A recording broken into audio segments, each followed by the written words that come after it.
అమరావతి రైతులపై రౌడీయిజం చేయడానికి గుండాలని వెంటబెట్టుకుని వైసీపీ నేతలు అమరావతి పర్యటనకు వెళ్లారని హోంమంత్రి వంగలపూడి అనిత మండిపడ్డారు. వైసీపీ నేతల వెంట వెళ్లిన వారిలో ఎంతమంది రౌడీ షీటర్లు ఉన్నారో పోలీస్ అధికారుల దగ్గర మొత్తం సమాచారం ఉందన్నారు.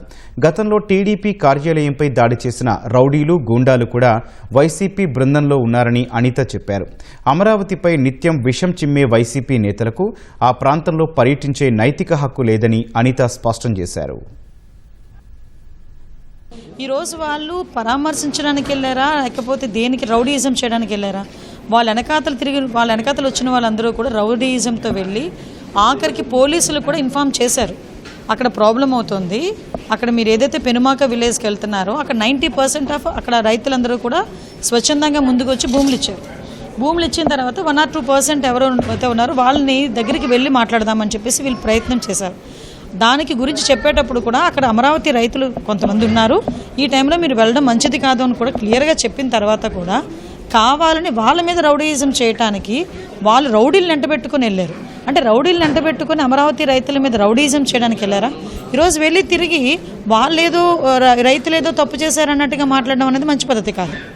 ఈ వెనకాతలు వెళ్ళిన వాళ్ళు ఎంతమంది రౌడీ షీటర్లు ఉన్నారో కూడా అందులో కూడా తెలిసింది, క్లియర్గా ఉంది. అందులోని వాట్ ఎవర్ ఇట్ వాళ్ళు కంప్లైంట్ ఇచ్చారు కదా, ఎంక్వైరీ చేస్తాము. యాక్చువల్గా అమరావతి ఈరోజు శరవేగంగా ముందుకెళ్తుందండి. ప్రతి ఒక్కరు కూడా కష్టపడతాం, అధికారులు కానీ ఇటు ప్రజాప్రతినిధులుగా మేము కానీ అందరం కూడా అమరావతి 2027 నాటికి పూర్తి కావాలి అని చెప్పి ఒక దృఢ నిశ్చయంతో మేము పనిచేస్తూ ఉంటే దాన్ని డిస్టర్బ్ చేయడానికి వెళ్ళడం తప్పించి ఈ రోజు వరకు ఆ రోజు అమరావతి రాజధానికి వాళ్ళే కదా ఒప్పుకున్నారు. తర్వాత వీళ్ళు 3 రాజధానులు అన్నారు, ఇంటికి పంపించారు ప్రజలు. మళ్ళీ ఈరోజు వచ్చి మావిగాని అంటున్నారు. మరి ఏ మొహం పెట్టుకుని ఈరోజు అమరావతి రైతుల దగ్గరికి వెళ్ళి వాళ్ళు ఏదో పరామర్శ చేస్తారు? నేను ఒకటే చెప్తున్నాను, అమరావతి పూర్తి అయిపోతే వీళ్ళకి కనీసం ఆ సీట్లు కూడా ఉండవు, ఆ మనుగడ కూడా ఉండదు అనే ఒకే ఒక ఉద్దేశంతో వాళ్ళ భయంతో ఈరోజు అమరావతిని డిస్టర్బ్ చేయడానికి రౌడీ మూకలను తీసుకుని వెళ్ళిన సందర్భం తప్పించి అంతకుమించి ఏమీ కాదు. వీళ్ళు కంప్లైంట్ చేశారు కాబట్టి మేము సమగ్రంగా విచారణ చేస్తాం.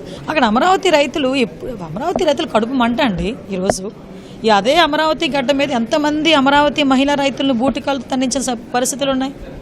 అదే అమరావతి గడ్డ మీద రైతులు రోడ్డు మీదకి వచ్చి వాళ్ళు ధర్నాలు చేసుకుంటే ఎన్నిసార్లు లాఠీ ఛార్జీలు చేయలేదు.